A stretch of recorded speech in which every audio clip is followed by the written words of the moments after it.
Thomas Callahan's rifle was already raised when he saw her eyes. Not the eyes of a thief. The eyes of a mother who'd stopped begging for mercy 3 towns ago. She didn't move, didn't speak. Just pressed 7 shivering children, tighter against the barn wall, her bloodied hand covering the smallest one's mouth. The lantern shook in Thomas's grip. Outside, snow buried the Montana territory in silence. Inside, his dead wife's voice whispered the last words she ever spoke. "Promise me, you won't let this ranch die empty."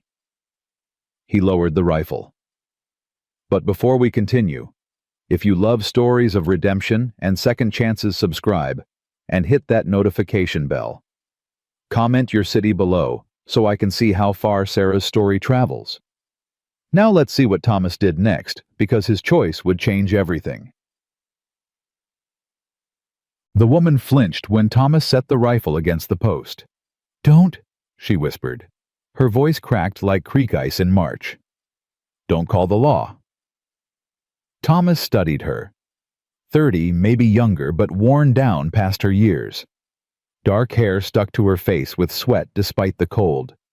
Her dress, if you could call it that, hung in strips. The fabric was so thin he could see her ribs through the tears. Blood soaked her left sleeve from shoulder to wrist. Behind her, 7 faces stared at him.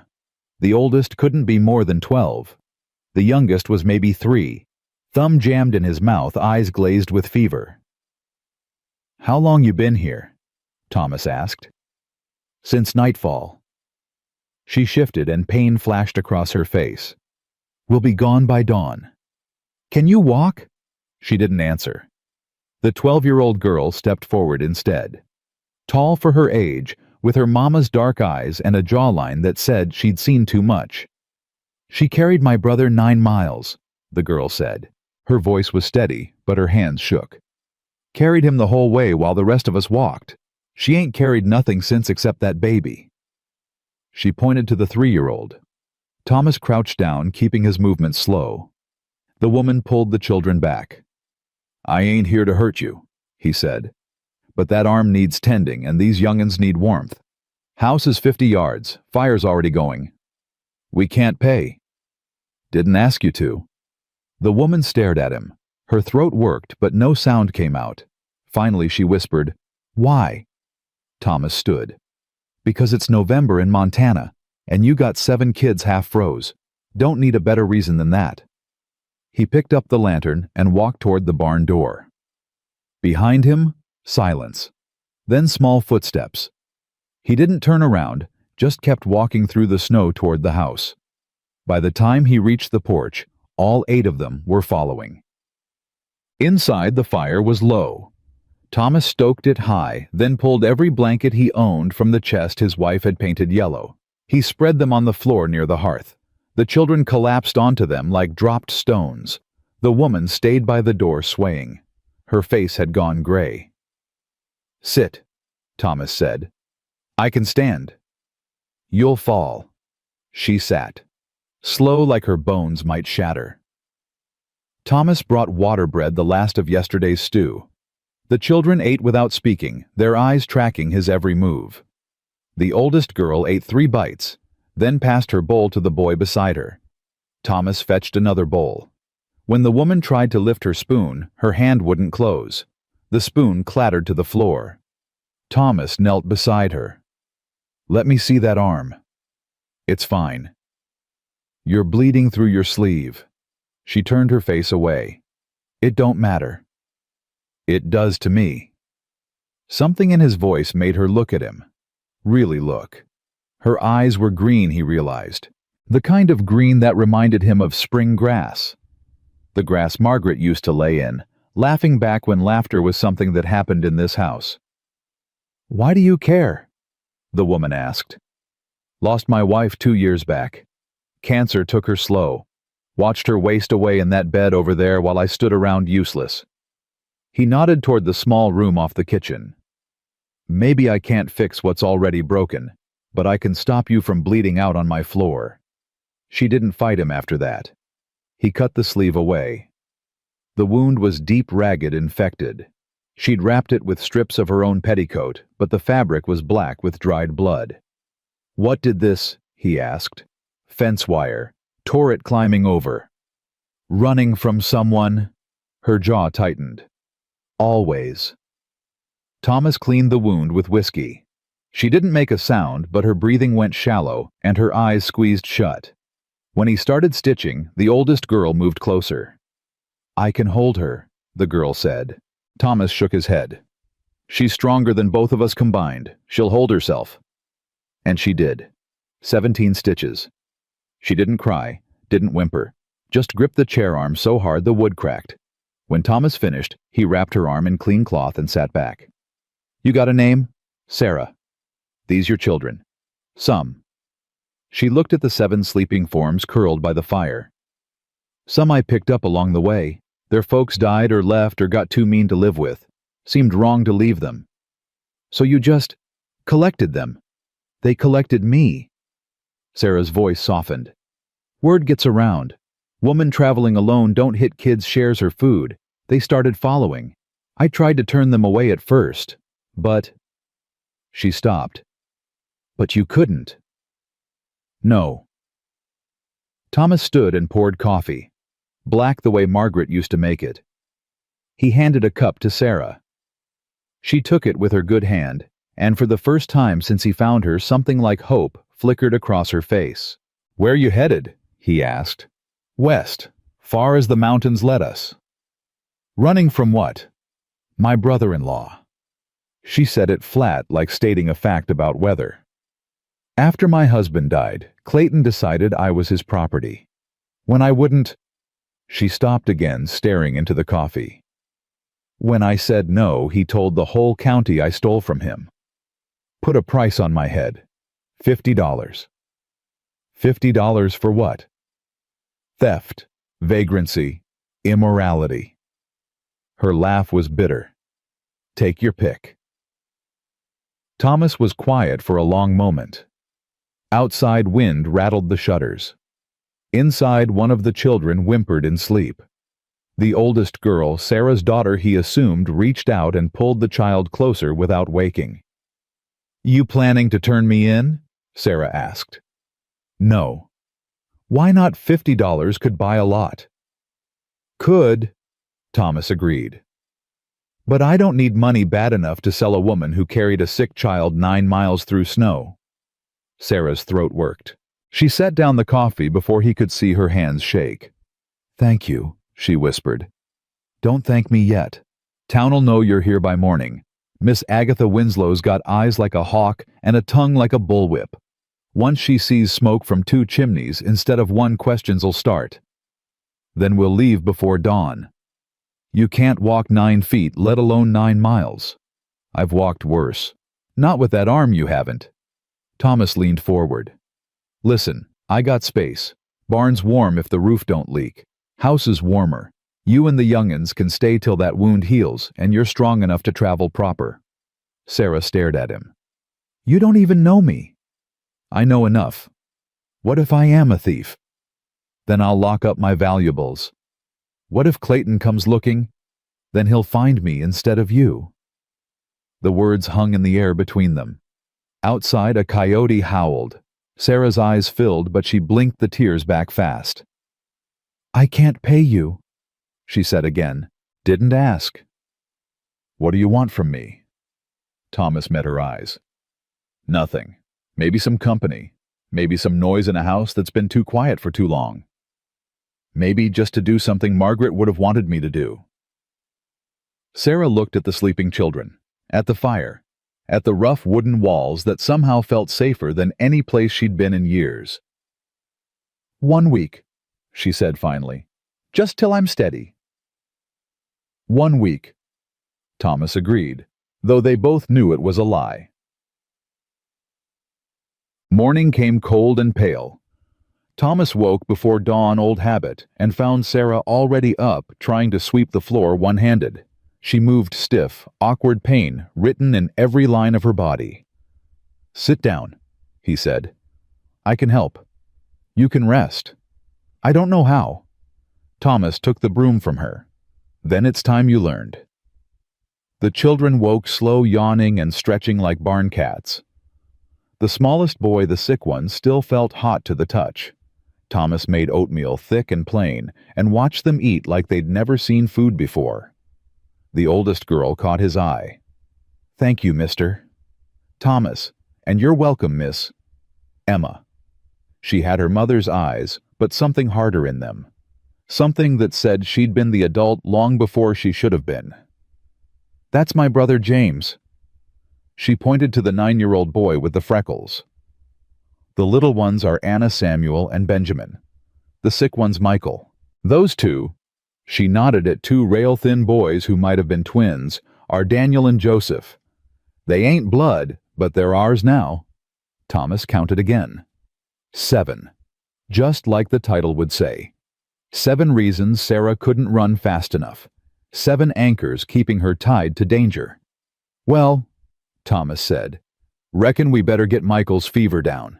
Emma, fetch me the willow bark from the shelf. Sarah, you drink this."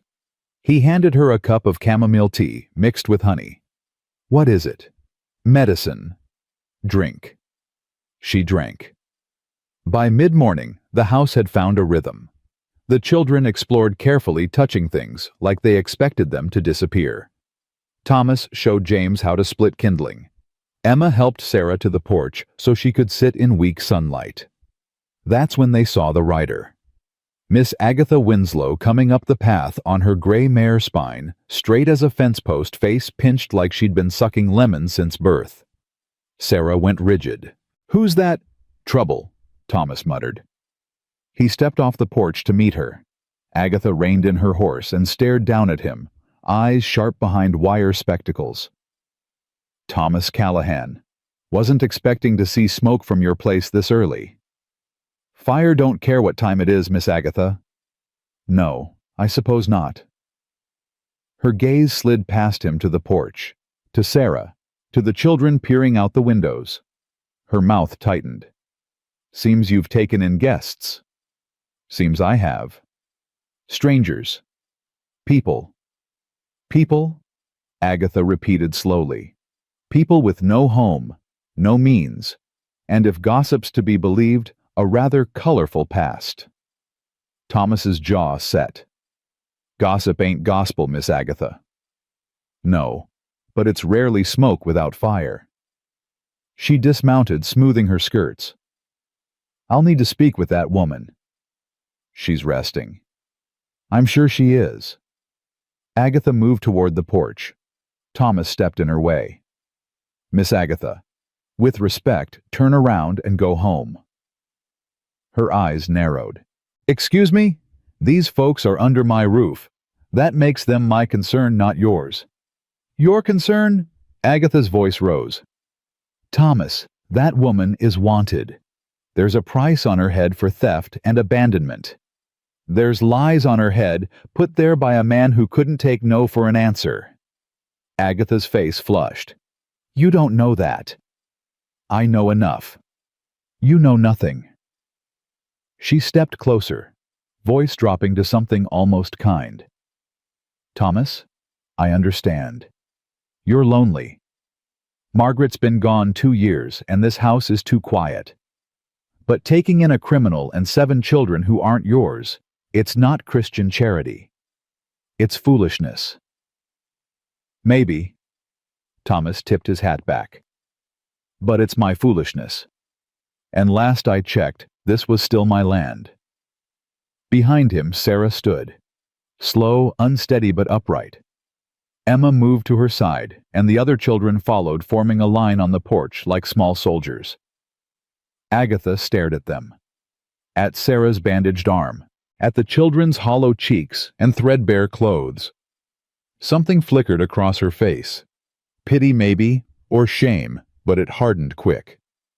"The town will hear about this," she said. "I expect they will. They'll come. Let them." Agatha mounted her horse. Before she rode off, she looked at Sarah one more time. "I hope you're worth his ruin, girl, because that's what you'll bring him." Then she was gone, dust rising behind her like a curse. Sarah sank back into the chair. Her face had gone white. "I should leave." No. Thomas. No. He turned to face her. I didn't pull you out of that barn to watch you run yourself to death. You stay. We'll handle whatever comes. Why? Her voice cracked. Why would you risk everything for people you don't even know? Thomas looked at the children. At Emma standing fierce and protective. At little Michael still fevered, but alive. At Sarah herself broken, hunted, but somehow still fighting. Because Margaret and I wanted children, he said quietly. Tried for years. Never happened. Then she got sick, and that was that. He paused. Maybe I'm doing this for her. Maybe I'm doing it for me. Or maybe I'm just tired of letting good people suffer because it's easier than standing up. He met Sarah's eyes. Either way, you're staying. At least till that arm heals and Michael's fever breaks. After that, you decide. But right now, you ain't running. You're resting. Sarah stared at him.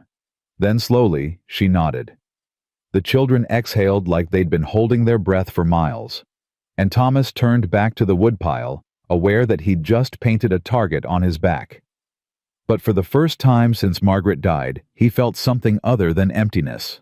He felt needed.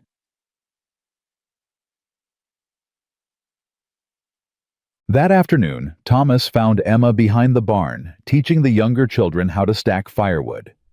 She moved with quiet efficiency, showing them how to angle each piece so the pile wouldn't collapse. When she saw him, she straightened, wiping her hands on her skirt. "Didn't ask you to do that," Thomas said. "Didn't ask permission." Emma's chin lifted. "We ain't freeloaders." "Never said you were." "That lady did. The one on the horse." Thomas leaned against the fence. "Miss Agatha says a lot of things. Most of 'em are fear dressed up as righteousness." Emma studied him. "You really gonna let us stay?" "Said I would." "People say things. Don't mean they keep promises." "I keep mine." She didn't answer right away, just turned back to the woodpile, adjusting a log that didn't need adjusting. Finally, she said, "Mama don't trust easy. She's been hurt bad by men who acted nice at first." "I ain't acting." "How do I know that?" Thomas met her eyes. "You don't. Not yet. But I figure time'll show you what words can't." Emma nodded slowly. Behind her, little Samuel dropped a log on his foot and started crying. She was there in an instant, scooping him up, checking his toes, murmuring comfort. The boy wrapped his arms around her neck and buried his face in her shoulder. "How old are you?" Thomas asked. 13 come January. "You shouldn't have to carry all this."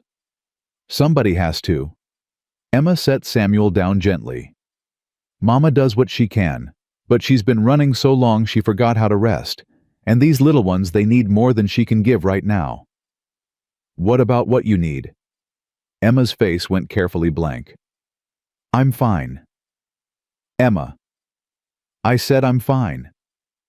She turned away. "We best get this wood stacked before dark."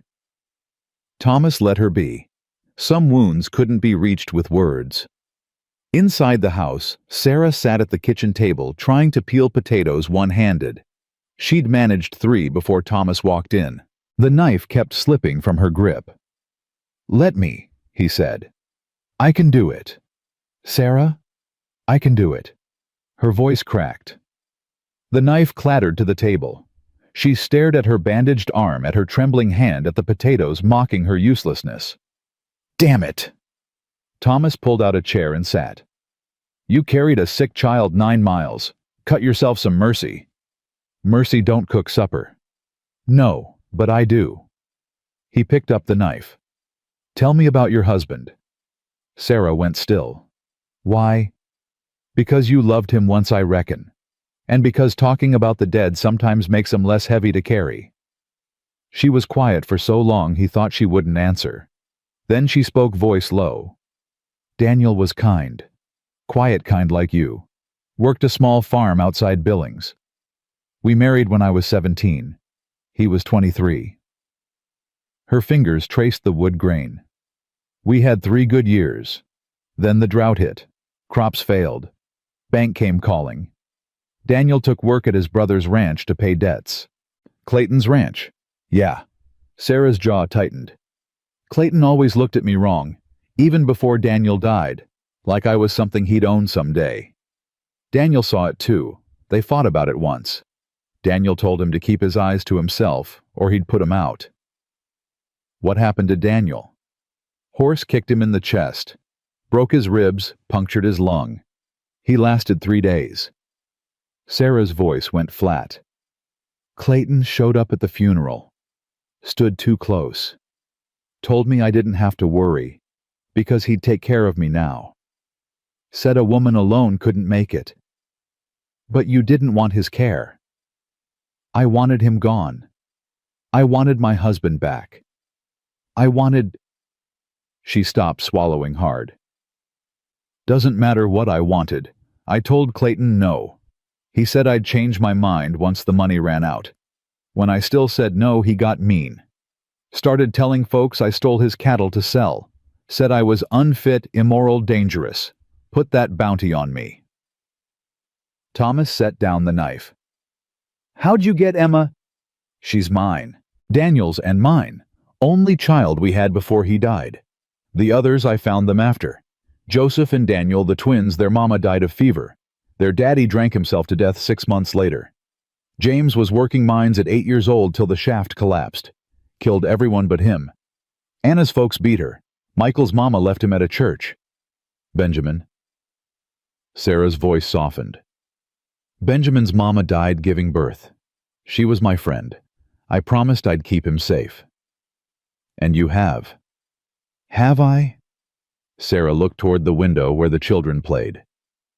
I'm dragging them across Montana in winter with a madman hunting us. Some safety. You're alive. They're alive. That's more than most could manage. Sarah turned back to him. Why do you keep saying things like that? Like what?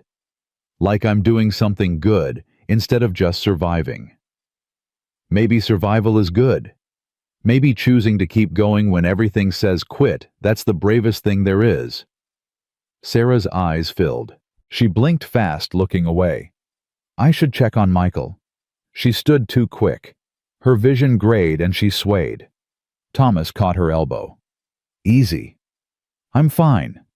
You ain't fine. You're exhausted and half-starved and trying to hold up 7 kids on one good arm. He guided her back to the chair. Sit. I'll check on Michael. Thomas. Sit. She sat. Michael was sleeping when Thomas entered the small room where the children had made a nest of blankets. The boy's forehead still felt warm, but not burning like before. His breathing came easier. Thomas dampened a cloth and laid it across the child's brow. James appeared in the doorway. Is he gonna die? No. How do you know? Because his fever's breaking and he's got people who love him. That counts for something. James nodded, unconvinced. My mama died even though people loved her. I know. Sometimes love ain't enough to stop death, but it's enough to make life worth fighting for. The boy thought about that. You loved your wife. Very much. Does it stop hurting? Thomas looked at him. 9 years old and already carrying grief too big for his shoulders. No. But it stops being the only thing you feel. James sat on the floor near Michael. I don't remember my daddy. He left before I could talk. Mama said he couldn't handle being poor. He picked at a thread on his sleeve. Am I bad for not missing him? No, you're just honest. Miss Agatha said we're bad luck. Said Mama's collecting trouble. Thomas's jaw tightened. Miss Agatha's scared. Scared people say cruel things to feel bigger. Are you scared of us? No. Why not everyone else is? Because I know the difference between danger and need. You kids ain't dangerous. You're just hungry and tired and wanting somewhere safe. Ain't nothing scary about that. James looked up at him. Will you really let us stay? As long as you need. What if that lady comes back with the sheriff? Then we'll handle it. What if Clayton comes? Thomas met the boy's eyes. Then I'll handle him. Something eased in James's face. Not fear leaving, just someone else agreeing to carry part of it. By evening, the house smelled like potatoes and salt pork. The children gathered around the table, watching Thomas dish out portions. He gave them each extra, ignoring the fact that his own plate looked sparse. Sarah noticed. That ain't enough for you? I ate earlier. Liar. He smiled faint. Eat, Sarah. You need strength more than I do. She didn't argue. Just ate slow, making each bite last, her eyes tracking the children to make sure they had enough. After supper, Emma cleared plates without being asked. Anna helped, moving careful like she expected punishment for dropping something. Thomas watched her flinch when he reached past her for the dishpan.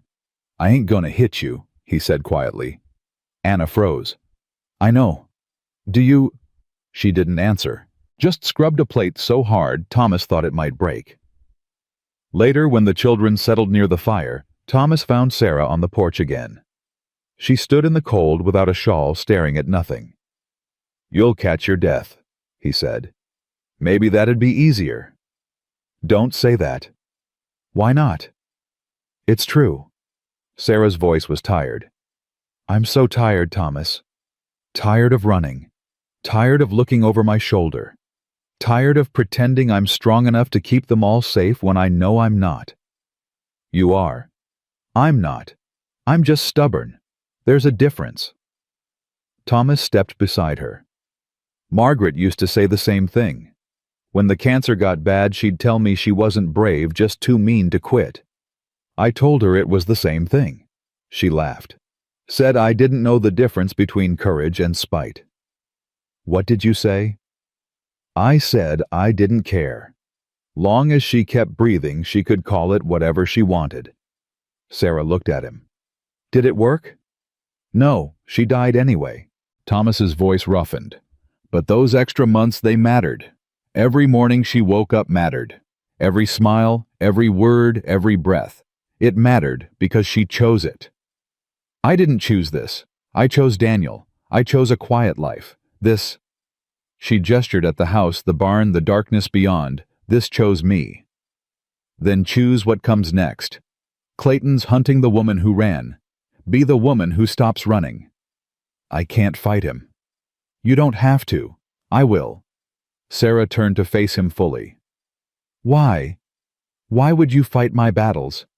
Because someone should have fought for you a long time ago. The words hung between them. Sarah's breath hitched, but she didn't cry. Just wrapped her good arm around herself and looked away. I don't know how to let people help me, she whispered. Then learn, same way I'm learning how to let people back in.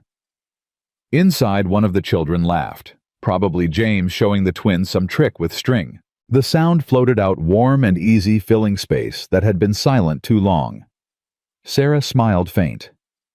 They like you. I like them. Emma's protective. She'll test you. Already has. And I figure I'll pass eventually. She just needs time to believe I'm not pretending. Sarah nodded. Time. That's what we all need. Just a little more time. Then take it. Take all you need. This house ain't going anywhere. That night, Sarah slept in Thomas's bed while he took the floor near the fire. The children piled together like puppies, breathing soft and even. Thomas lay awake, listening to the sounds of a house that remembered life. 3 days passed. Michael's fever broke. Sarah's arm began healing. The children grew braver, laughing, more flinching less. Emma started smiling when she thought no one was watching. James built a slingshot and practiced shooting pebbles at fence posts. Anna sang while she swept. Thomas chopped wood and mended fences and tried not to notice how Sarah looked in the morning light, how her hair fell loose when she brushed it, how her laugh sounded rusty but real, how she moved through his house like she belonged there. On the 4th day, the town came calling. Not Miss Agatha this time. Sheriff Warren Hayes, 45 and tired, riding up with 2 deputies and a look that said he'd rather be anywhere else. Thomas met them in the yard. Sarah stayed on the porch, Emma at her side. The other children watched through windows. "Sheriff," Thomas said evenly. "Thomas." Hayes dismounted slow. "You know why I'm here." "Reckon I do." "There's a warrant for a woman named Sarah Bennett. Theft, abandonment, vagrancy." Hayes pulled a folded paper from his coat. "Clayton Bennett posted bounty. Says she stole property and ran." "Property meaning what?" "Livestock, money, personal effects." "He's lying," Hayes sighed. "That ain't for me to decide. Law says I bring her in, judge sorts it out. And if she don't want to go, then I got a problem." Hayes glanced at Sarah. "Ma'am, I need you to come with me, peaceful-like. You'll get a fair trial." "No, she won't." Emma's voice cut sharp. "Clayton owns half the county. He'll own the judge too." Hayes looked uncomfortable. "Girl, I can't." "Can't what? Can't admit you're about to hand an innocent woman to a man who beats his own brother to death?" Sarah grabbed Emma's arm. "Emma, stop." "No." Emma pulled free. "I'm tired of stopping. I'm tired of running. I'm tired of watching you bleed and starve and pretend everything's fine when it ain't." She turned to Hayes. "You want the truth? Clayton Bennett tried to force himself on my mama after my daddy died. When she said no, he spread lies. Now he's using you to finish what he started, and you're gonna let him because it's easier than standing up." The deputies shifted uncomfortably. Hayes's face flushed. "Emma." Sarah's voice broke. "It's true, Mama. You know it is. We all know it." Emma's eyes blazed. "And if you take her, Sheriff, you ain't upholding law. You're just another coward afraid to do what's right." Silence crashed down. Hayes stared at Emma like she'd slapped him. Behind him, one of the deputies, young maybe 20, looked sick. "Is that true?" the young deputy asked. "About Clayton?" Hayes didn't answer. "Sheriff," the deputy pressed. "Is it true?" "Gossip ain't evidence," Hayes said finally. "But you heard the gossip." Thomas stepped forward. "You heard what Clayton is, what he does, and you're still gonna take her back to him. I got a job. Your job is justice. This ain't it." Hayes's hand moved to his gun. Not drawing, just resting there. "Don't make this harder than it needs to be, Thomas. Or what you'll shoot me for protecting a woman and 7 children. I'll arrest you for obstruction." "Then do it." Thomas didn't move. "Arrest me. Take me in. But you ain't touching her." The young deputy spoke up again. "Sheriff, maybe we should investigate." "We ain't investigators." Hayes's voice hardened. "We're lawmen. The warrant's legal. We follow it." "Even when it's wrong?" Thomas asked quietly. Hayes met his eyes. For a moment something passed between them. Recognition maybe, or shame. Then Hayes looked away. "Step aside, Thomas." "No, I don't want to hurt you." "Then don't." Hayes drew his gun. Slow, deliberate. The deputies followed suit. 3 barrels pointed at Thomas's chest. Sarah moved, fast despite her injury. She stepped off the porch, putting herself between Thomas and the guns. "Don't," she said. Her voice shook but held. "Don't hurt him. I'll go. Just don't hurt him." "Sarah." Thomas reached for her. "It's all right." She looked back at him, eyes wet. "You tried. That's more than anyone else did. Thank you." "I ain't letting them take you." "You don't have a choice." "There's always a choice." Hayes moved forward. "Ma'am, put your hands." The gunshot cracked like thunder. Everyone froze. Hayes spun. On the ridge above the ranch, 3 riders sat silhouetted against the sky. The lead rider held a smoking pistol. Even from a distance, Thomas recognized him. Clayton Bennett, come to collect what he thought was his. Clayton spurred his horse down the slope. His men followed, rifles drawn. He pulled up 20 feet from the sheriff, grinning like a cat with a cornered mouse. "Sheriff Hayes." Clayton tipped his hat mockingly. "Appreciate you doing my work for me." Hayes frowned. "This is official business, Clayton. You got no place here." "That woman's my business. She's my brother's widow. My responsibility. She's a fugitive. I'm taking her to jail." "No need. I'll handle it from here." Clayton dismounted, eyes fixed on Sarah. "Hello, Sarah. Been a long time." Sarah didn't answer, just stepped back closer to Thomas. Clayton's smile widened. "Still playing shy, after dragging Daniel's name through the mud, after stealing from me." "I never stole nothing," Sarah said quietly. "No. Then where's the money Daniel left you? Where's the silver? The deed to the farm?" "You know damn well Daniel died broke. The bank took everything." "That's a lie." Clayton's voice rose. "You took it. You and that bastard daughter of yours took it and ran like the thief you are." Emma lunged. Thomas caught her before she reached Clayton, holding her back as she struggled. "Let me go." "Emma, no. He killed my daddy. Everyone knows it. He kicked that horse into him on purpose, and everyone's too scared to say it." Clayton's face went cold. "Careful, girl. Slander's a crime." "So's murder." The tension snapped taut. Clayton's hand moved to his gun. So did his men's. Thomas pushed Emma behind him, putting himself between her and the guns. Hayes stepped forward. "That's enough. Everyone calm down." "Ain't nothing calm about this." Thomas's voice was steel. "You came to arrest an innocent woman.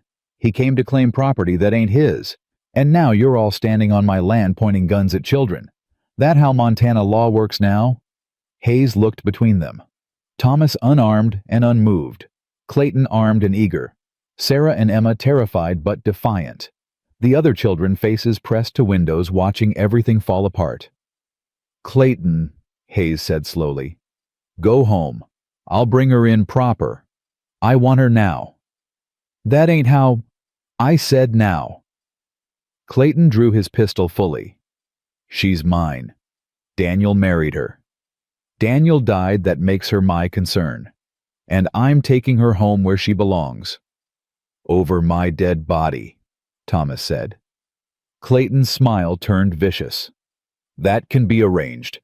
He raised his gun. Sarah screamed, and Pastor Silas Harper's voice rang out like a bell. "Put it down, Clayton." Everyone turned.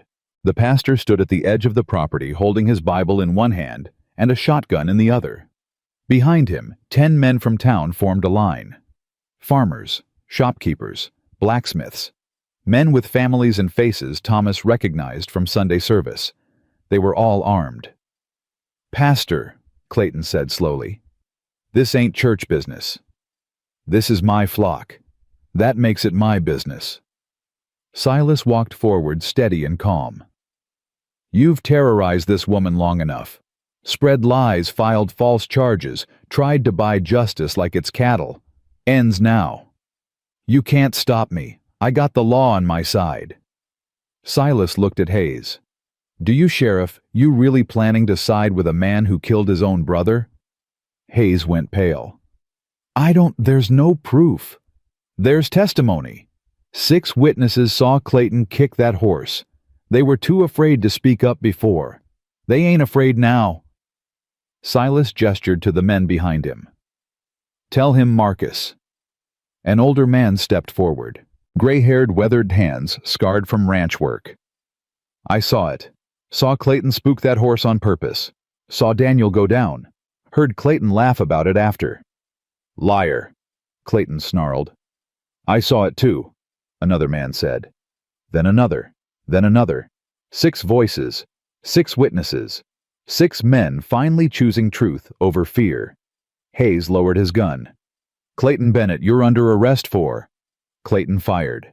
The bullet went wide, meant for Thomas, but hitting dirt. Chaos erupted. Clayton's men drew. The townsmen raised weapons. Sarah grabbed Emma, pulling her down. Thomas dove for cover, reaching for the children. Another shot. This one from Silas's shotgun, aimed at the sky. The boom silenced everything. "Enough," The pastor's voice thundered. "No more blood, no more violence. Clayton, you're done. Turn yourself in or face every man here. Your choice." Clayton looked around. At Hayes' gun now pointed at him. At his own men hesitating. At the townsmen united. At Thomas, standing again unarmed but unafraid. He spat on the ground. "This ain't over." "Yes," Thomas said quietly. "It is." Clayton's face twisted. For a moment, Thomas thought he'd shoot anyway. Thought it would end in blood and smoke and more graves in cold ground. Then Clayton holstered his gun, mounted his horse, and rode off his men following like dogs with their tails tucked. Silence settled. Dust drifted. Slowly, people lowered their weapons. Hayes looked at Silas. "You got those witnesses to testify official." "I do." "Then I'll tear up this warrant." Hayes glanced at Sarah. "Ma'am, you're free to go, or stay, whichever you choose." Sarah's legs gave out. She sat hard in the dirt, shaking. Emma wrapped around her, and the other children piled on, all of them holding each other like they might disappear if they let go. Thomas knelt beside them. "You're safe now." Sarah looked up at him. Tears streaked her face.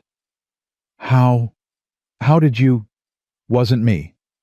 Was them." He nodded toward the townsmen. "Folks get tired of being afraid eventually. Just needed someone to go first." Silas walked over, shotgun still in hand. "Thomas, that was either the bravest thing I ever saw or the dumbest." "Probably both." "Probably." The pastor smiled. "You did good. We did good." That night the house was full. Not just with Sarah and the children, but with hope. Real hope, fragile and new, but alive. Sarah sat by the fire, Emma's head in her lap, the other children sleeping around her. Thomas sat across from them watching. "Thank you," Sarah said quietly. "You already said that. I'll say it 1,000 times, and it still won't be enough." Thomas shook his head. "You don't owe me nothing." "I owe you everything." "No, you fought for this. I just helped hold the line." Sarah smiled through tears. "Then thank you for holding the line." Outside, winter pressed close, but inside the fire burned warm, and for the first time in years, Sarah Bennett stopped looking over her shoulder. She was home. Morning came different. Not just the light or the cold, but the weight of it. Sarah woke without that jolt of panic, that instant calculation of how far they'd need to run today. She lay still, listening to the children breathe, to Thomas moving quiet in the kitchen, to the ordinary sounds of a house that wasn't hunting her. Emma stirred beside her. "Mama, I'm here. Are we really staying?" Sarah pulled her daughter close. "Yeah, baby, we're really staying." Emma's arms tightened around her. "I was so scared yesterday. When that man pointed his gun at Thomas, I thought, I know. He would have died for us. A stranger would have died for us. He ain't a stranger anymore." Emma pulled back to look at her. "What is he then?" Sarah didn't have an answer, not one that fit into words yet, so she just kissed Emma's forehead and said, "Go help with breakfast. I'll be there in a minute." When Sarah finally made it to the kitchen, Thomas had already cooked eggs and biscuits. The children ate like it was Christmas morning, talking over each other, laughing. James was demonstrating his slingshot technique. Anna was braiding Daniel's hair. Even Michael, still pale but recovering, smiled when Benjamin tried to steal his biscuit. "You didn't have to do all this," Sarah said. Thomas handed her a plate. "Seemed easier than teaching 7 kids to cook." "I could have helped." "Your arm's still healing." "It's been almost a week." "Still healing." He poured coffee. "Besides, I like it. Cooking for people. Gives me something to do besides talk to the horse." Sarah accepted the cup. Their fingers brushed. Thomas pulled back quick like he'd touched fire. Sarah felt heat climb her neck. "Thomas?" The door burst open. Silas Harper minus his shotgun, but wearing the same determined expression. "Morning, folks. Mind if I come in?" "Already in," Thomas said dryly. Silas grinned. "So I am." He looked at Sarah. How you holding up, ma'am? Better. Thanks to you. And those men yesterday, I don't know how to repay. Don't need repaying, just needed doing. Silas pulled out a chair. But I did come with news. Sheriff Hayes arrested Clayton this morning. Took him into Billings for trial. With 6 witnesses and your testimony, he'll likely hang. Sarah went cold. Hang. For Daniel's murder. That's what this is now. Not theft. Murder. I can't. You'll have to testify, Silas said gently. Tell what you know, what you saw, what he did after Daniel died. Sarah's hand shook. Coffee sloshed over the rim. Everyone will know. Everyone will hear. Everyone already knows. Thomas took the cup from her before she dropped it.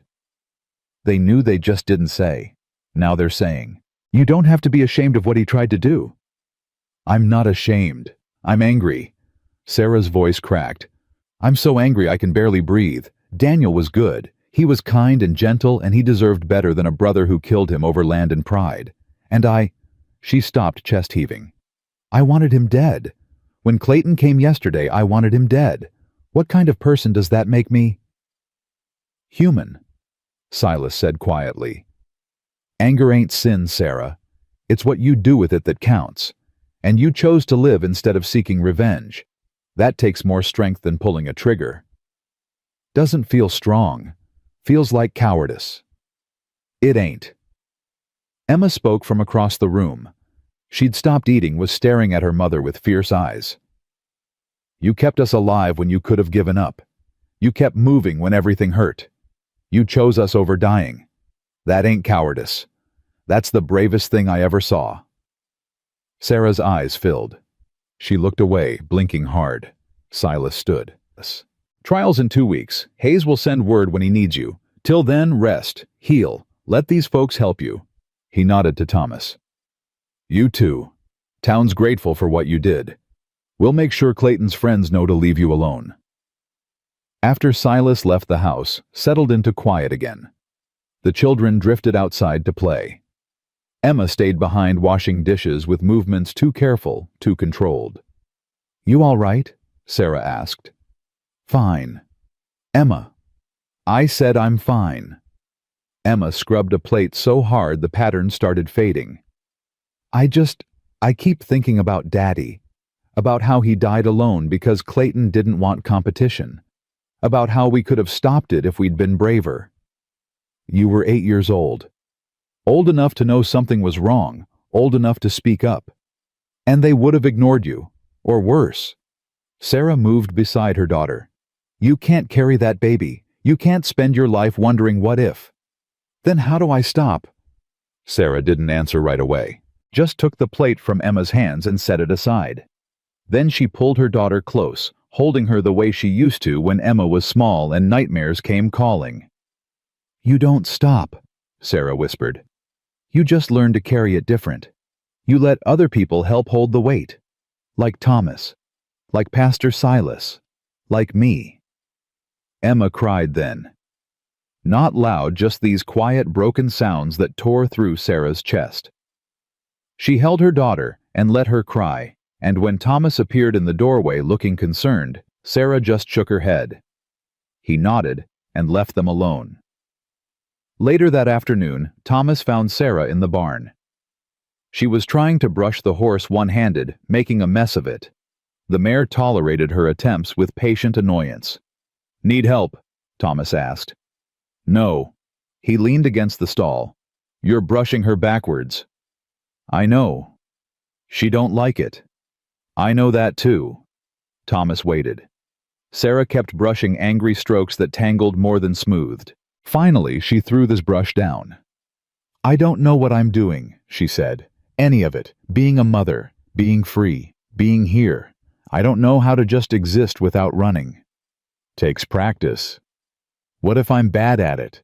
What if I stayed running so long I forgot how to stand still? Thomas picked up the brush. Then you learn again, like everything else. You make it sound easy. It ain't easy, but it's possible. He started brushing the mare properly, long, smooth strokes. After Margaret died, I forgot how to do most things. Forgot how to cook food that tasted like anything. Forgot how to sleep without nightmares. Forgot what it felt like to want tomorrow to come. Sarah watched his hands move. What changed? You did. You and those kids. You reminded me what it feels like to be needed, to matter to someone. He glanced at her. Margaret would have liked you. You don't know that. I do. She had a soft spot for stubborn women who refused to quit. Sarah smiled faint. I ain't stubborn. I'm just too mean to die. Same thing. They worked in comfortable silence. Thomas brushing while Sarah organized tack that didn't need organizing. Outside, the children's laughter drifted through the open door. Inside, something shifted between Sarah and Thomas. Not romantic, not yet, just recognition. Two people who'd survived their own kind of dying, learning to live again. Thomas. Yeah. When the trial happens, will you come with me? He didn't hesitate. Yes. Even if folks talk, even if they think, let 'em think whatever they want, I'll be there. Sarah's throat worked. Why are you so good to us?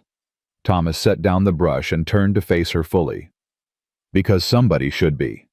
Because you deserve good after so much bad. Because those kids deserve to see what kindness looks like without conditions attached. He paused. And because when I look at you, I see someone who fought like hell to stay alive. That's worth protecting. Sarah stepped closer. I don't know what happens next.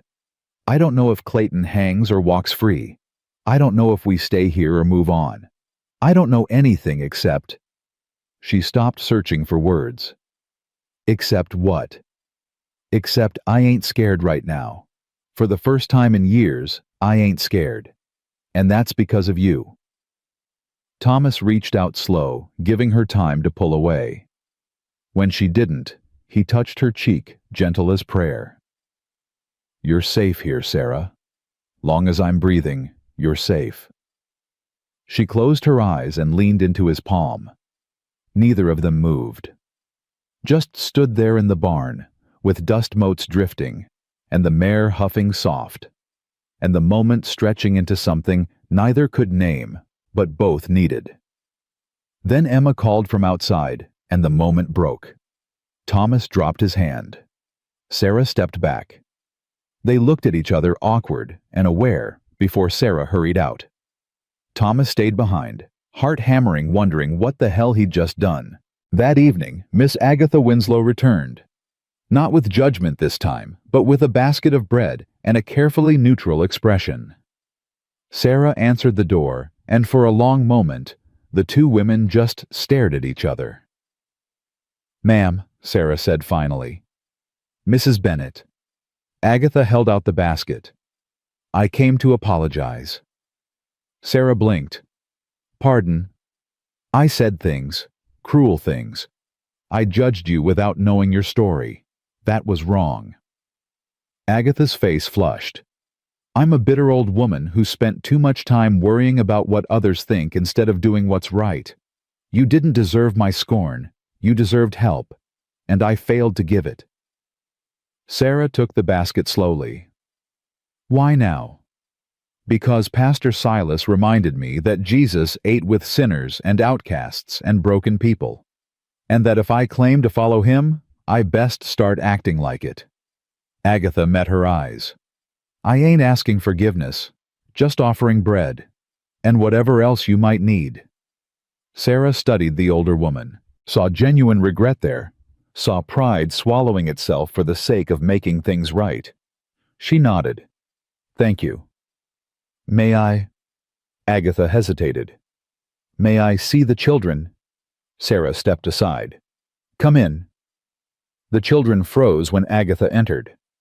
They remembered her judgment. Anna hid behind Emma. James's hand drifted toward his slingshot. Agatha knelt down, joints cracking. I owe you all an apology too. I called you bad luck. Said terrible things. I was wrong. You're not bad luck. You're children who deserve safety and love and full bellies. And anyone who says different is a fool.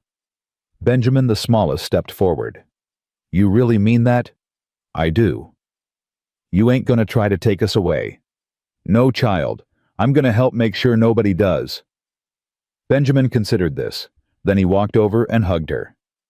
Agatha went rigid with surprise, then slowly wrapped her arms around him. Her eyes filled. Thank you for not being mean anymore, Benjamin said. Agatha's voice broke. Thank you for giving me a chance to be better. After she left, Thomas found Sarah on the porch again. She was crying quietly, shoulders shaking.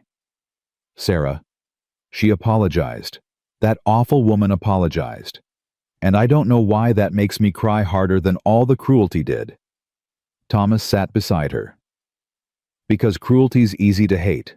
Kindness is harder. It makes you feel things you thought were dead. Is that what happened to you when we showed up? Yeah, you woke up parts of me I thought died with Margaret. Sarah wiped her eyes.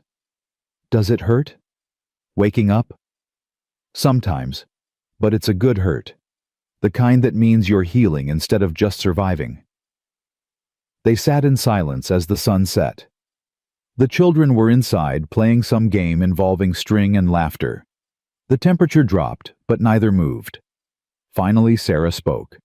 When the trial's over and Clayton's dealt with what then, what do you want? I don't know. I spent so long running I never thought about what comes after stopping. Thomas turned to look at her. You're welcome to stay, long as you want. The house is big. Kids could use the space. And He stopped. You what? I like having you here, all of you. This house ain't felt like home in 2 years. Now it does.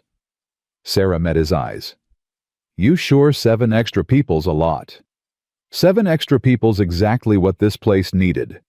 Thomas, I can't let you keep caring for us without what payment. Sarah, you don't owe me nothing. You and those kids brought life back to a dying place. That's worth more than money could buy. But people will talk. They'll say let 'em talk. Don't change what's true. And what's true? Thomas chose his words careful. Truth is, you're the first person I've cared about since Margaret died. Truth is, those kids make me remember what it felt like to want to be better. Truth is, I go to sleep easier knowing you're all safe under this roof. Whatever folks want to call that friend family, something else don't matter to me. Long as you're here. Sarah's breath caught. Thomas, you don't have to say nothing. Just know you got a place here. Always. He stood and went inside before she could respond. Sarah sat alone, heart pounding, mind racing. She'd been so focused on survival, she'd forgotten what it felt like to be wanted, not needed, wanted, chosen, valued for more than what she could provide. The feeling terrified her. 2 days later, Emma found her crying in the barn. Mama? Sarah scrubbed her face quick. I'm fine, baby. You keep saying that, but you keep crying. I'm just... Sarah stopped searching for words that wouldn't worry her daughter. I'm overwhelmed. Good overwhelmed, but still overwhelming. Emma sat beside her. You like him, Thomas? Emma, it's all right if you do. Daddy would want you to be happy. Sarah looked at her daughter. How can you say that? Because Daddy was kind. He'd hate knowing you spent the rest of your life alone because of him. Emma took her hand. And because Thomas is good to us, he's good to you. That's all Daddy would care about. You really believe that? Yeah, and I think... Emma hesitated. I think if we stay here, if we let this be home, maybe we can stop hurting so much. Maybe we can just be happy for once. Sarah pulled her close. When did you get so wise? When I had to grow up too fast. They sat together, mother and daughter, both carrying grief too heavy, but learning slowly to set it down. Outside, Thomas taught James how to fix the fence. Inside the house, Anna sang. From the loft, the twins' laughter echoed. It wasn't perfect. Grief still lived here. Fear still whispered, but so did hope. And maybe that was enough. That night, Sarah couldn't sleep. She got up, wrapped a shawl around her shoulders, and found Thomas sitting by the dying fire. "Can't sleep either," she asked. "Thinking too much." "About what?" "About how fast things change. A week ago this house was empty, now it's full. A week ago I was just existing. Now I'm—" He stopped. "Now you're what?" Thomas looked at her. "Now I'm living again. And it scares me." "Why?" "Because I got used to the emptiness. Got comfortable with it. And now you're here and those kids are here and everything feels different. And I'm terrified of losing it." Sarah moved to sit beside him. "I'm scared too. Scared of staying. Scared of trusting. Scared of letting my guard down and getting hurt again." "So what do? We take it one day at a time. We trust each other. We stop letting fear make our choices." Thomas nodded slowly. "I can do that." "Me too." They sat in silence, shoulders touching, watching embers fade to ash. Neither spoke again, but they didn't need to. Some things lived in silence better than words. Some promises were made without speaking. And somewhere in that quiet, two broken people started believing they might actually be whole again. The next morning a letter came. Sheriff Hayes needed Sarah in Billings in 1 week. The trial was set. Clayton was locked up, but his friends were talking. There were threats, whispers, promises of revenge if Sarah testified. Emma read the letter over Sarah's shoulder. "You're still going, right?" "I have to. Even if it's dangerous. Especially because it's dangerous. Someone has to stand up to men like Clayton. Might as well be me." Thomas appeared in the doorway. "I'm coming with you." "You don't have to. I'm coming." His voice left no room for argument. "You, me, Emma. We'll leave the other kids with Pastor Silas and his wife. They've already offered." Sarah wanted to argue, wanted to say she could handle it alone. But the truth was she didn't want to be alone anymore. Didn't want to face Clayton without someone steady beside her. "All right," she said. "We go together." Emma smiled. "Together." Thomas nodded. "Together." And for the first time since Daniel died, Sarah Bennett stopped feeling like a woman alone against the world. She felt like someone who belonged, someone who mattered, someone worth protecting. The trial was coming. Clayton was waiting. The truth would finally be told. But today, in this moment, surrounded by people who chose to stand beside her, Sarah felt something she'd almost forgotten. She felt brave. The wagon ride to Billings took 2 days. Thomas drove while Sarah sat beside him, Emma wedged between them like a living shield. None of them spoke much. Words felt too small for what was coming. On the first night they camped under stars that looked like ice chips scattered across black velvet. Thomas built a fire while Emma helped Sarah wrap her still healing arm in fresh bandages. The wound had closed clean, but the scar would stay forever. Some marks didn't fade. "You nervous?" Emma asked. "Terrified," Sarah admitted. "Good. That means you're smart." Emma tied off the bandage. "Daddy used to say fear keeps you sharp. It's when you stop being scared that you get careless." Thomas poured coffee, handed Sarah a cup. "Your daddy was right. He was right about a lot of things." Emma stared into the fire. "I wish he could see this. See you standing up to Clayton. He'd be proud." Sarah's throat closed. "You think so? I know so. Daddy hated bullies. And Clayton's the worst kind, the kind that hides behind law and money and makes good people afraid to speak up." "That's changing now," Thomas said. "Those 6 witnesses, they're coming to Billings too. Sheriff Hayes made sure of it. Clayton can't buy his way out this time." Sarah wanted to believe that. Wanted to trust that justice existed outside of fairy tales and scripture. But she'd seen too much to be certain. Seen too many men like Clayton walk free while women like her got buried in unmarked graves. "What if the judge sides with him?" Sarah asked quietly. Thomas looked at her across the flames. "Then we deal with it. But we don't run. Not anymore." Easy to say when you ain't the one on trial. I'm on trial too. We all are. Whole town's watching to see if doing right matters more than keeping peace. He set down his cup. But I'd rather fail trying than succeed by staying quiet. Emma leaned against her mother. We're with you, Mama. Whatever happens. Sarah wrapped her good arm around her daughter and held on tight. Across the fire, Thomas watched them both with an expression Sarah couldn't quite name. Not pity, not desire. Something gentler. Something that looked almost like hope.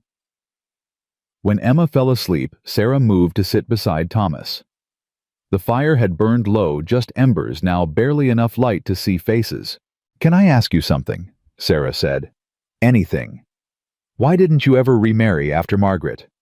Thomas was quiet so long, Sarah thought he wouldn't answer. Then he said, Didn't seem fair. To Margaret, or whoever came after. How do you give your whole heart to someone when part of it's buried in the ground? Is that what you think I'm doing? Trying to give you half a heart? No. I think you're trying to figure out if you're allowed to be whole again. He looked at her. And I think you're scared that wanting something good means forgetting something you lost. Sarah's eyes burned. How did you know? Because I felt it too. Every time I laughed after Margaret died, I felt guilty. Like I was betraying her memory by not staying miserable forever. He paused. Took me a long time to realize she wouldn't want that. She'd want me to keep living, keep finding reasons to smile. Daniel was the same way. He'd hate knowing I spent 2 years running scared.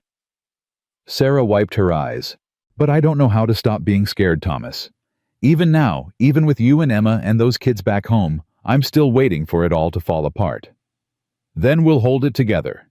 You don't have to carry everything alone anymore. Sarah looked at him, really looked. Saw the lines around his eyes from grief and sun, saw the steadiness in his gaze. Saw a man who'd survived his own kind of dying and chose to help her survive hers. What happens after the trial? She asked. If Clayton hangs? If we win? What then? Thomas reached over slow, giving her time to pull away. When she didn't, he took her hand. His palm was rough, calloused warm. Then we figure out what living looks like. Without running. Without fear. Just living. I don't know if I remember how. We'll learn together. Sarah squeezed his hand. They sat like that till the fire died completely, neither wanting to let go, both afraid of what holding on might mean. Billings appeared on the horizon at noon the next day, bigger than Sarah remembered, louder. The courthouse stood at the center of town, 3 stories of brick and judgment windows, like watching eyes. People crowded the streets, all heading the same direction. Word got out, Thomas muttered. Everyone wants to see the show, Emma said bitterly. See if the poor widow can take down the rich man. Sarah's stomach twisted. She'd known the trial would be public, but seeing the crowd made it real. All those faces, all those opinions, all that judgment waiting to land on her shoulders. Thomas helped her down from the wagon. His hand lingered on her waist, steadying her. You can do this. I don't feel brave. Brave ain't feeling fearless. It's being scared and doing it anyway. Sheriff Hayes met them at the courthouse steps. He looked tired, older than he had a week ago. Mrs. Bennett, Thomas, Emma. He nodded to each. Trial starts in an hour. Judge Harmon's presiding. He's fair, but he don't suffer fools. What about Clayton? Sarah asked. Locked up. His lawyer's been spreading money around, but the witnesses are solid. Marcus and the others, they ain't backing down. Hayes paused. His friends are here too. Making noise, making threats. Stay close to me. They entered the courthouse together. Inside, the air smelled like old wood and nervous sweat. People packed the gallery, whispering behind hands, pointing at Sarah like she was some kind of exhibit. Emma grabbed her mother's hand and glared at anyone who stared too long. Thomas stayed on Sarah's other side, a wall between her and the crowd. His presence steadied her. Reminded her she wasn't alone. Then she saw him. Clayton sat at the defendant's table wearing a clean suit and a smile that said he'd already won. He looked relaxed, confident. Like this was just another business deal he'd charm his way through. When his eyes found Sarah, his smile widened. Sarah's hand tightened on Emma's. Thomas leaned close. "Don't look at him. Look at me." She did, focused on Thomas's face instead of Clayton's smirk. Found something solid to anchor to. The bailiff called order. Judge Harmon entered gray-haired and stern-faced like weathered stone. He banged his gavel, and the trial began. The prosecutor was a thin man named Atkins Glasses, perched on a sharp nose, voice clipped and precise. "The territory calls Marcus Webb." The old rancher stood, walked to the witness stand and swore his oath. His hands shook, but his voice held steady. "Mr. Webb," Atkins said, "tell the court what you saw on August 14th, 1873. Marcus looked at Clayton, then at Sarah. Then he spoke. "I saw Clayton Bennett spook his brother's horse, deliberate-like. Daniel was checking a fence. Clayton rode up, said something I couldn't hear. Then he kicked the horse hard in the flank. Horse reared. Daniel went down, hit his head on a rock, never got up." The gallery erupted. Judge Harmon banged his gavel. "Order, I will have order." Clayton's lawyer, a sleek man named Grisham, stood. "Objection. This witness has no proof of intent. The horse could have been startled by anything." "The horse was calm till Clayton kicked it," Marcus said. "I know horses. That animal didn't spook natural. It was forced." "Did you see Mr. Bennett kick the horse?" Grisham pressed. Marcus hesitated. "I saw his boot move, saw the horse react, saw Clayton smile after Daniel went down." "So you didn't actually see contact. You're speculating." "I saw enough." Grisham smirked. "No further questions." 4 more witnesses testified. Each told the same story. Each admitted they didn't see the actual moment of contact, just the before and after. Grisham tore into them all, planting doubt like seeds in poisoned soil. By the time they called Sarah, the courtroom buzzed with uncertainty. She stood on legs that barely held her. Thomas squeezed her hand once before letting go. Emma whispered, "Tell the truth, Mama. That's all you can do." Sarah walked to the stand, swore her oath, sat down and faced the room full of strangers, deciding her credibility. Atkins approached gentle. "Mrs. Bennett, thank you for your courage. Can you tell the court about your relationship with Clayton Bennett?" Sarah's mouth went dry. She looked at Emma, at Thomas. Then she spoke. "He's my brother-in-law. Was married to my husband's brother." She stopped, confused. Started again. "My husband Daniel was his brother. After Daniel died, Clayton, he changed. Got possessive. Said I belong to him now." "What do you mean by possessive?" "He came to the house 2 days after the funeral. Said I couldn't manage alone. Said a woman needed a man's protection. I told him I didn't need protecting. He—" Sarah's voice wavered. "He grabbed my arm. Told me I'd learn to be grateful eventually." Clayton's face remained blank, like she was describing weather instead of assault. "Did he threaten you?" Atkins asked. "Every day. Said if I didn't accept his help, I'd lose everything. The farm, the house, even Emma. Said he'd make sure I was declared unfit." "Is that when you ran?" "No.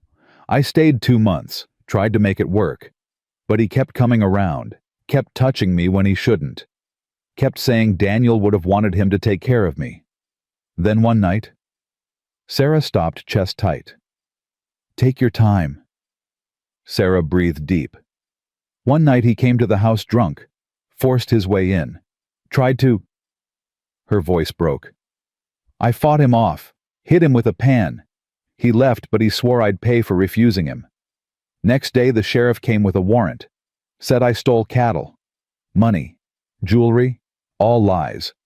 But Clayton had witnesses, men he paid. I knew no one would believe me over him, so I took Emma and ran." The gallery murmured. Judge Harmon didn't silence them this time, just watched Sarah with something that might have been sympathy. Grisham stood for cross-examination. He moved like a predator, all smooth confidence. Mrs. Bennet, you claim my client assaulted you. Why didn't you report it? To who? His friends, the sheriff he pays. So you admit you have no proof. I have my word. The word of a desperate woman fleeing theft charges. Grisham smiled cold. Tell me, Mrs. Bennet, how many children are currently living with you? Sarah blinked at the shift. 7. 7? And how many of those are yours? 1 by blood, all by choice. So you collect strays, take in children who aren't yours. Some might say that's noble. Others might say it's suspicious. How does a woman with no income feed 7 children? I manage. By stealing. I never stole nothing. Yet you fled with 7 children, no money, no resources. How do you explain that? Thomas stood. Objection. This ain't... Sit down, sir, Judge Harmon said sharply. You're not counsel. Grisham pressed on. Mrs. Bennet, isn't it true? You've been staying with Mr. Thomas Callahan, a man you barely know. Living in his house, eating his food, accepting his charity. He offered? Convenient, isn't it? Widow finds a lonely rancher, moves in with children. Very convenient. Sarah's face burned. It wasn't like that. No. Then explain how a wanted fugitive ends up in the home of a wealthy landowner within weeks of fleeing prosecution. We didn't. Sarah looked at Thomas, saw anger in his face, saw him stand again. That's enough, Thomas said. His voice cut through the noise. You're twisting everything to make her look guilty when the only crime here is Clayton's. He killed his brother. He terrorized this woman. And you're defending him because he pays you to. Grisham's smile widened. And you're defending her because she's living under your roof. Tell me, Mr. Callahan, what exactly is your relationship with the defendant? I said that's enough. Judge Harmon's gavel cracked like thunder. Mr. Grisham, you will question the witness or you will sit down. Mr. Callahan, one more outburst and you'll be removed. Mrs. Bennet. His voice softened. Answer the question. What is your relationship with Thomas Callahan? Sarah met the judge's eyes. He saved my life, saved my daughter's life, saved 6 other children who had nowhere else to go. That's our relationship. He's a good man who did a good thing when everyone else turned their backs. Are you romantically involved? The question hung like smoke. Sarah felt every eye in the room, felt Clayton's smirk, felt Thomas's gaze, felt her own heart hammering. No, she said finally. But I'd be lucky if someday the answer was yes. The gallery gasped. Grisham looked triumphant. Thomas looked stunned. Emma smiled. No further questions, Grisham said smoothly. Sarah returned to her seat shaking. Thomas took her hand and didn't let go even when people whispered and pointed. The prosecution called its final witness. Sheriff Hayes. He testified about the warrant, the bounty, the lies. He admitted he'd believed Clayton at first, but changed his mind after talking to the witnesses. Why did you change your mind? Atkins asked. Because 6 men don't lie the same way unless they're telling the truth. And because I saw how Clayton looked at Mrs. Bennet when I tried to arrest her. That wasn't concern. That was ownership. And no man should look at a woman like that. Clayton's lawyer tried to discredit him, but Hayes held firm. Finally, Judge Harmon called recess. We'll reconvene tomorrow for closing arguments. Court dismissed. People flooded the aisles. Sarah sagged against Thomas. I ruined everything. No, you didn't. I told the whole town that you and I. You told the truth. There's no shame in that. Emma hugged her mother. You were brave, Mama. So brave. But Sarah didn't feel brave. She felt exposed. Raw.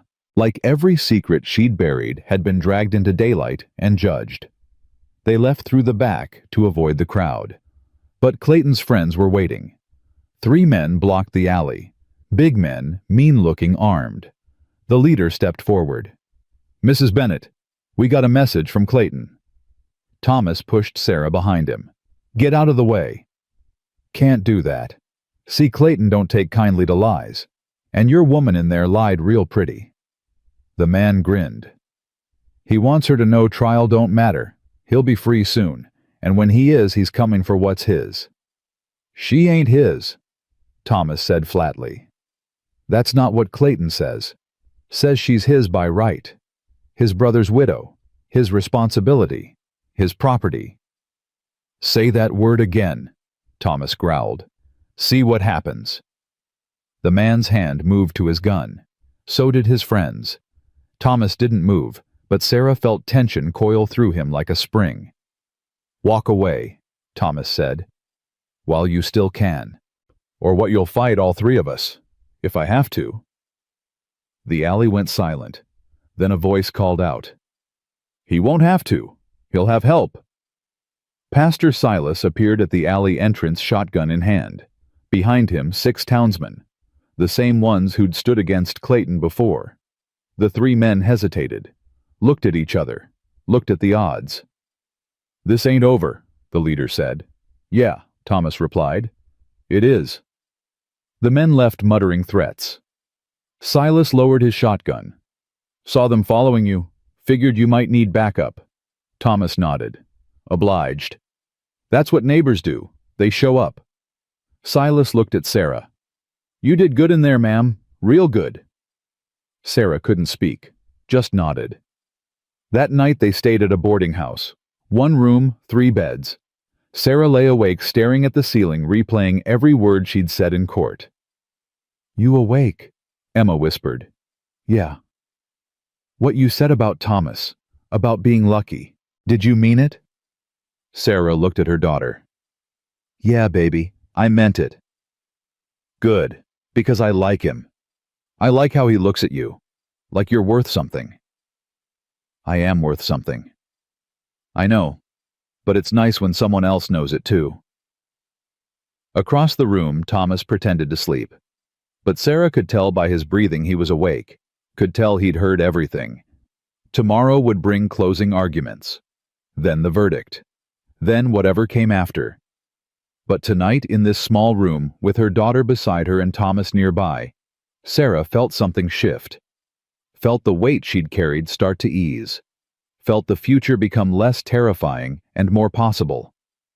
She'd told the truth. All of it. Raw and painful and shameful as it was. And the world hadn't ended. Maybe that was enough. Maybe truth was always enough, even when it hurt. Sarah closed her eyes and for the first time in years, slept without nightmares. Morning came too fast. Sarah woke to Emma already dressed, braiding her hair with steady hands that betrayed nothing of the fear Sarah knew lived beneath. Thomas stood by the window watching the street below where people already gathered eager for the conclusion of entertainment they'd dressed up as justice. You ready? He asked without turning. No, Sarah said honestly. But I'm going anyway. The courthouse was packed tighter than the day before. People stood in the aisles pressed against walls, craning necks to see. Sarah felt their eyes like brands. Some curious. Some pitying. Some already convinced of her guilt or innocence based on nothing but gossip and preference. Judge Harmon entered, and the room hushed.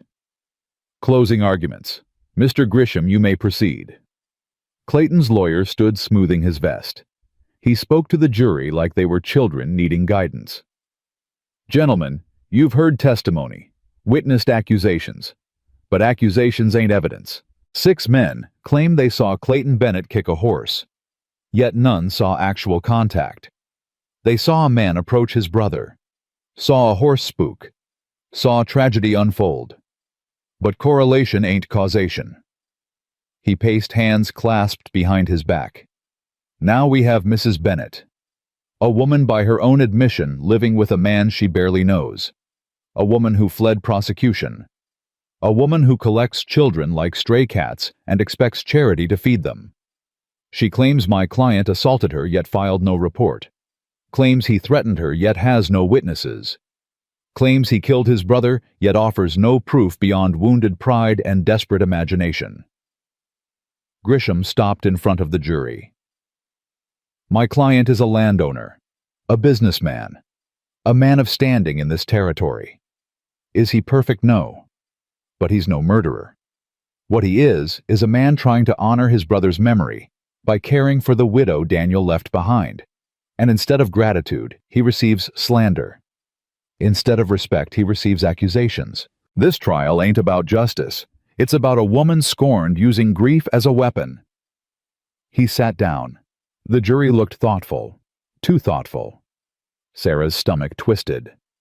Atkins stood. Unlike Grisham's smooth performance, the prosecutor spoke plain. Defense wants you to believe 6 men conspired to lie about the same event. Wants you to ignore that Mrs. Bennet had nothing to gain and everything to lose by coming forward. Wants you to pretend that powerful men don't abuse that power every single day.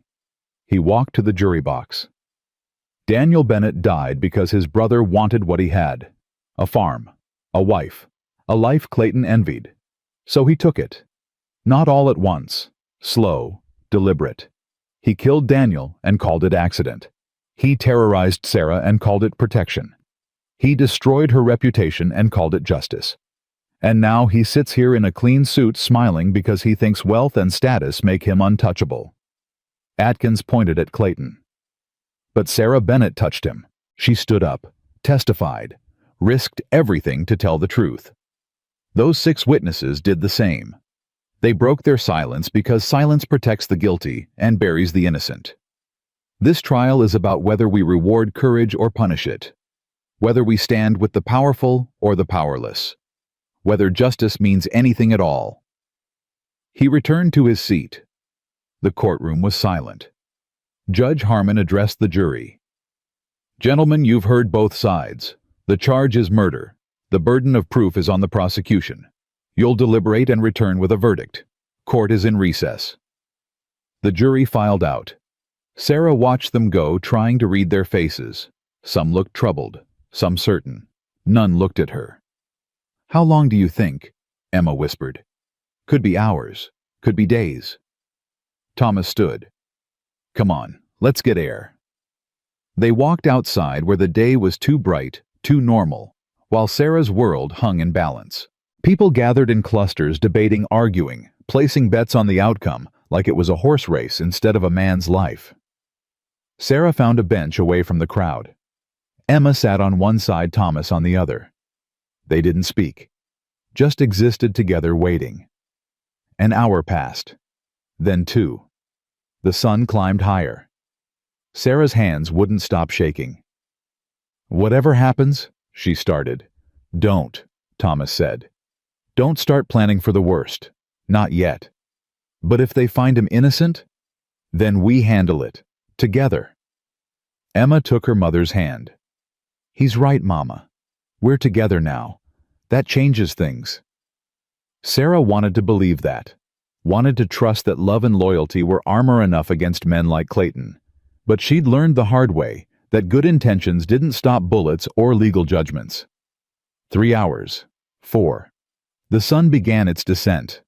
People grew restless, hungry, annoyed that entertainment was taking so long. Then the bailiff appeared. Juries reached a verdict. The courthouse filled again. Sarah's heart hammered so hard she felt sick. Thomas's hand found hers squeezed tight. Emma pressed against her side. The jury filed in. 12 men, faces solemn, avoiding eye contact. That was bad. Wasn't it? Sarah couldn't remember what she'd heard about juries and eye contact and what it meant. Judge Harmon spoke. Has the jury reached a verdict? The foreman stood.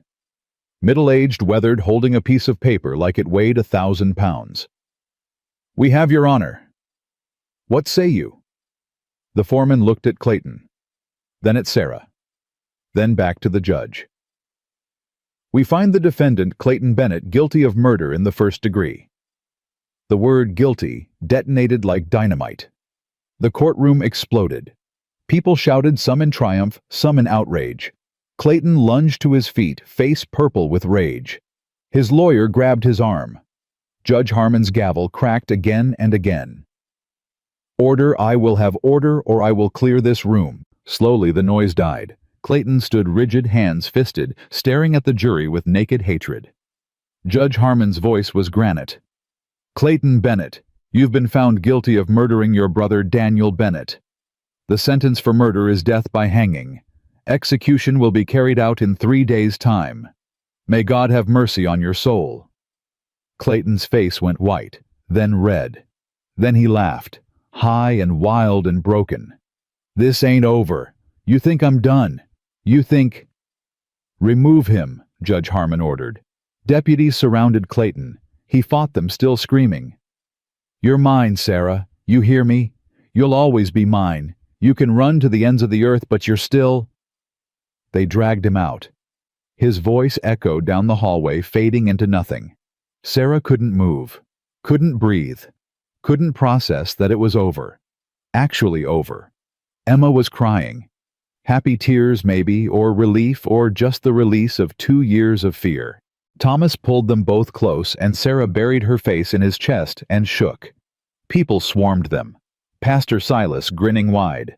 Marcus and the other witnesses clasping hands, congratulating each other. Sheriff Hayes, looking 10 years younger, nodding approval. Miss Agatha Winslow dabbing her eyes with a handkerchief. "Justice," Agatha said. "Finally, justice." Outside, the sun was setting, painting the sky in colors that looked like hope. Thomas guided Sarah to the wagon while Emma handled the well-wishers, thanking people with grace beyond her years. "We should get you home," Thomas said. Home. The word settled in Sarah's chest, warm and foreign and right. They collected the other children from Pastor Silas's house. The reunion was chaos. Little ones crying and laughing and talking over each other. James showing off a wooden horse someone had carved him, Anna singing a song she'd learned. Michael, still thin but recovering, threw himself at Sarah. "You came back." "Of course I came back. Promise you won't leave again." Sarah knelt, holding him at arm's length so he could see her face. "I promise, baby. We're done running. We're home now." The ride back to the ranch took 2 days, same as before. But everything felt different, lighter. The children sang songs, made up games, argued and laughed and acted like children instead of refugees. Emma rode beside Thomas, asking about horses and ranching and whether she could learn to rope cattle. He answered each question seriously, like her thoughts mattered, like she mattered. Sarah watched them and felt something crack open in her chest. Not breaking, opening, making room for something she'd thought died with Daniel. On the second night after the children slept and Emma drifted off mid-sentence, Thomas and Sarah sat by the fire. "Thank you," Sarah said. "You've said that. I'll keep saying it. You didn't have to do any of this. Didn't have to take us in or stand with me or risk everything for people you barely knew." Thomas poked the fire. "Margaret and I used to talk about what we'd do if we had kids, where we'd raise them, what we'd teach them. She wanted a house full of noise and laughter and mess. Wanted children running wild, bringing home stray animals, tracking mud everywhere." He smiled faint. "She'd have loved this. Loved them. Loved you. You don't know that. I do. Margaret had a sense about people. She'd see past your walls straight to your spine, and she'd respect the hell out of a woman who kept 7 kids alive on nothing but stubbornness and love." Sarah stared into the flames. "I don't know what happens now, how to just live. Without running, without fear. I don't know who I am when I'm not surviving." "Then we'll figure it out together. You, me, those kids. We'll build something new, not perfect, but ours. What if I'm broken? What if I'm too damaged to be whole again?" Thomas looked at her. "Sarah, you carried a dying child 9 miles. Fought off a man twice your size. Testified in front of a room full of people calling you liar and worse. Kept 7 children safe when most would have given up. That ain't broken. That's the strongest thing I ever saw." Sarah's eyes filled. "I don't feel strong." "You don't have to. I'll believe it for both of us till you catch up." She laughed through tears. "You're too good to me." "No. I'm just good enough. There's a difference." They sat in silence, shoulders touching, watching stars appear one by one. Somewhere in the darkness, a coyote called. Somewhere closer, one of the children murmured in sleep. And somewhere inside Sarah, the last piece of armor fell away. Thomas? Yeah. What you said in court. About someday. About... She stopped, courage faltering. About being lucky if the answer was yes. Yeah. Did you mean it? Thomas turned to face her. Every word. I'm not ready. Not yet. Daniel's still too close, and I need time to heal, to figure out who I am without fear. But someday. Sarah met his eyes. Yeah. Someday. If you're willing to wait. Sarah, I'd wait forever if that's what you needed. But I don't think you need forever. I think you just need time to remember you're allowed to want things, allowed to be happy, allowed to love again without it erasing what you had before. How do you know that? Because I already did it. Margaret's still here. He touched his chest. Right here. Always. But that don't mean there's no room for you. Heart's got space for all kinds of love. Past, present, future. It don't run out. It just grows. Sarah kissed him then. Soft and brief and terrified. When she pulled back, Thomas smiled. Too soon, she asked. No, just right. They returned to the ranch 3 days later. The house looked different, not physically, just right, like it had been waiting for them, like it knew this was where they belonged. The children exploded from the wagon, racing to explore reclaimed space-marked territory. Emma helped unload while Thomas tended the horses. Sarah stood in the doorway looking at the house that had saved her life. Miss Agatha Winslow appeared on the path carrying another basket. She'd taken to visiting weekly, bringing food and fabric, and slowly, carefully trying to atone. Welcome home, Agatha said. Thank you. I brought stew and fabric for curtains. Thought you might want to make this place your own. She paused. If you're staying. We're staying. Agatha smiled. Good. Town needs people like you. People who remind us what courage looks like. After she left, Sarah found Thomas in the barn. Agatha brought curtains, she said. That's so. I think she's trying to make up for being awful. Apologies one thing, changed behavior's another. Time'll tell which one she's offering. Sarah leaned against the stall. I want to talk about something. Thomas stopped brushing the horse. All right. Those kids, they need stability. Need to know they're not temporary. They're not. I know, but they need it official. Legal. I want to adopt them. All 6. Sarah's voice steadied. And I want us to raise them. Together. Not now. Not rushed. But eventually. When we're ready. I want this to be real. Thomas set down the brush. You saying what I think you're saying. I'm saying I want a future.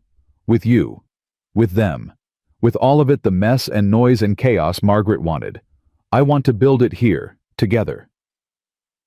Thomas crossed to her, cupped her face in both hands. Then let's build it. This kiss was different. Not tentative, not scared, just certain, like a promise made and kept in the same breath. When they broke apart, Emma stood in the doorway grinning.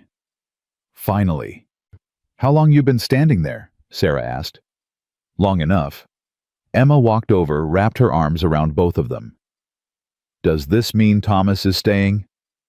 If you'll have me, Thomas said. We'll have you. All of us. But you have to teach James to rope, and help Anna with her letters, and tell Benjamin stories before bed. And... Emma? Sarah laughed. He gets it. Just making sure. That night, the house was full again. Children ate and argued and played. Thomas told stories about his childhood, making them laugh. Sarah watched it all and felt her chest expand with something she'd almost forgotten. Joy. Simple, uncomplicated joy. Later, after the children slept, Sarah stood on the porch where she'd spent so many nights running through worst-case scenarios.